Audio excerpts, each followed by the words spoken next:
नमस्कार भाई, स्वागत है आपका फिर से रितेश क्लासेस में। मैं हूं रितेश कुमार और हर रोज़ की तरह आज फिर मैं 5 सेंटेंस लिया हूं और पांचों का पोस्टमार्टम करूंगा, कॉमन एरर ढूंढूंगा ताकि आपकी ग्रामर की प्रैक्टिस लगातार होती रहे।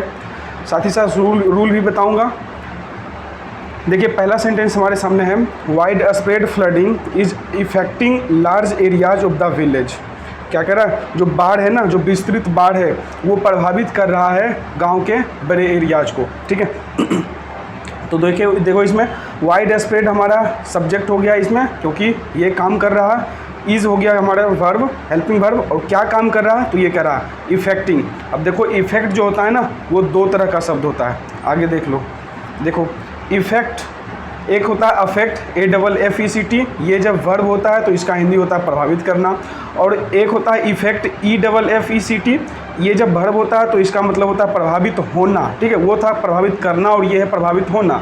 और सिर्फ इफेक्ट जब नाउन रहे तो यहाँ सिर्फ प्रभाव होता है इसका मतलब। ठीक है, तो यहाँ पे बाढ़ जो है सो प्रभावित कर रहा है ना गांव को, तो प्रभावित करने के लिए हम अफेक्ट का यूज करते हैं, यानी कि यहाँ अफेक्टिंग हो जाएगा। तो आप क्या करोगे, ई को हटाकर ए बना दोगे, अफेक्टिंग हो जाएगा, सेंटेंस हमारा करेक्ट हो जाएगा। एरर आपका पार्ट बी में था। ठीक है, आगे देखिए, अगला सेंटेंस 2 नंबर है। देखो, you will fail in the examination, तुम परीक्षा में फेल हो जाओगे।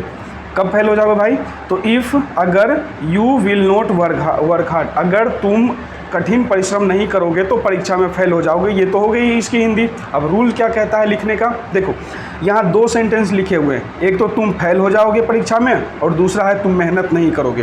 तो ये जो 2 सेंटेंस है ना, तो एक सेंटेंस में आपका जब ये इस तरह का कंडीशन लगा हुआ रहे, सिर्फ इफ़ नहीं, आप आगे देख लो कुछ और भी शब्द हैं। यहाँ को करना क्या पड़ेगा वो मैं बाद में बताऊँगा, पहले ये देख लो। अगर एक सेंटेंस के एक पार्ट में इफ़ हो, व्हेन हो, अनलेस हो, अंटिल हो, बिफोर, आफ्टर, ये सारे शब्द हो लिखे हुए हैं, इस वाले क्लाउज में, इससे जो क्लाउज सेंटेंस जो शुरू होगा वो सिंपल प्रेजेंट टेंस में रहेगा। ठीक है, और तथा मुख्य क्लाउज में फ्यूचर टेंस रहेगा। तो इनसे जो सेंटेंस स्टार्ट होंगे ना, जैसे इफ़ लगा हुआ है इसमें, if you will not work hard, अगर तुम मेहनत नहीं करोगे तो इससे जो इफ़ वाले जो क्लाउज है ना, ये सेंटेंस होते हैं क्लाउज के पार्ट। तो ये आपका रहेगा प्रेजेंट इंडिफिनिट टेंस, यानी कि you do not work hard होगा यहाँ पे, है ना। इफ़ यू विल नॉट के बदले इफ़ यू डू नॉट का यूज करेंगे, तब जाकर सेंटेंस करेक्ट हो जाएगा। इफ़ वाले को रखेंगे प्रेजेंट इंडिफिनिट टेंस में, और वो जो दूसरा एक पार्ट है वो रहेगा फ्यूचर टेंस में, जो कि करेक्ट है। आगे बढ़ते हैं 3 नंबर की ओर। देखो, इसमें रूल वेस्ट पर, इस रूल पर थोड़ा सा 2 नंबर में ही थोड़ा और चर्चा कर लेते हैं। एक एग्जांपल है, देखो, if you do not work hard you will not succeed. देखो, इफ़ जिसमें लगा हुआ था उसे प्रेजेंट टेंस में रख दिया, और जो जिसमें इफ़ नहीं लगा हुआ था दूसरा वाला सेंटेंस, उसको फ्यूचर टेंस में रख दिया। सही है। दूसरा एग्जाम्पल है हमारे सामने, you will not succeed if you do not work hard. तुम सफल नहीं हो सकोगे कब, तुम सफल नहीं होगे कब, जब तुम मेहनत नहीं करोगे। अगर when you do not work hard, तो इफ़ लगा हुआ इस पार्ट में, तो इसको रखा है प्रेजेंट इंडिफिनिट में। ठीक है, ये चीज़ें आगे भी आ सकती है, पीछे भी आ सकती है, जहाँ भी आएगी इफ़ लेकर आएगी तो प्रेजेंट इंडिफिनिट में रखेंगे। आगे है, Sushma was hurried to the station when she dashed against the truck. इसमें देखिए, हरीड का क्या मतलब होता है, डैश्ड का क्या मतलब होता है, और अगेंस्ट आपने सुना होगा विरोध होता है ना, लेकिन इसका कुछ और भी मीनिंग होता है, वो देख लीजिए पहले, उसके बाद कॉमन एरर ढूंढेंगे। देखिए, हरी का मतलब होता है जल्दी करना, डैश का मतलब होता है तेज़ी से पहुंचना, और अगेंस्ट का मतलब होता है किसी की ओर। ठीक है, तो सुषमा वाज हरी, सुषमा जल्दी की, टू द स्टेशन, स्टेशन की ओर जा रही होगी। व्हेन सी डैश्ड, पहुंची कहाँ पे, ट्रक की ओर। ट्रक मतलब बस की ओर जब पहुंची वो जल्दी में थी। ठीक, तो ये सुषमा है ना, तो सुषमा के बाद आपका वाज आए, यानी कि बी वाला फॉर्म।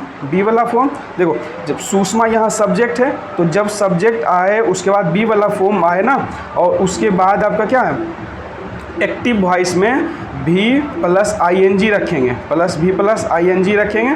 सुषमा वो जल्दीबाजी कर रही थी, सुषमा वाज हरिंग। ठीक है ना, वो डूअर यहाँ आगे है, एक्टिव वॉइस में है। ये हरीड लिख देने से क्या हो जाता है कि ये पैसिव बन जाता है, जबकि पैसिव नहीं है, काम करने वाली सुषमा है और सुषमा यहाँ आगे है, यानी कि ये एक्टिव वॉइस है। ठीक, एक्टिव वॉइस का स्ट्रक्चर यही होता है, subject plus be verb plus ING। Okay, आगे बढ़ते हैं।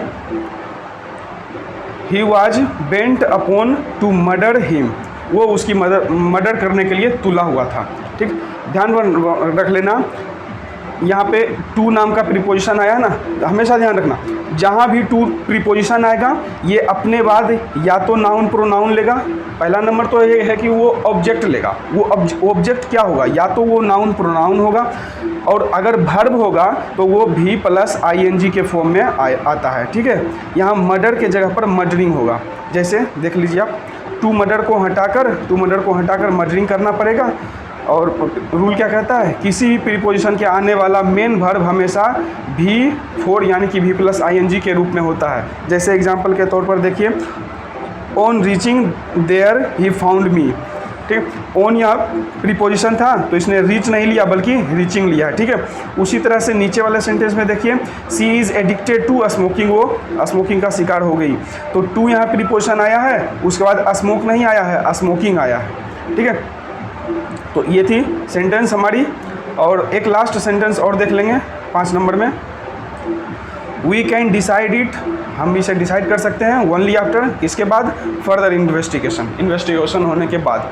देखो हिंदी तो समझ गए, सब्जेक्ट है, हेल्पिंग वर्ब है, सॉरी मॉडल वर्ब है, मॉडल अपने बार V1 लेता है बाद में, तो V1 आया हुआ डिसाइड, हम लोग इसे डिसाइड करते हैं, कोई दिक्कत उसमें नहीं है। पार्ट देखो, सी पार्ट में गलती है। ठीक है, यहाँ पे गलती है, क्या गलती है, इस फर्दर के यूज में। अब देखो फर्दर के का मतलब समझ लो, यहाँ पे आपको वो फर्दर लिखा हुआ था FARTHER, ठीक है, उसे हटाकर FURTHER लिखना पड़ेगा। अब इन दोनों शब्दों में क्या अंतर है ये आप देख लो।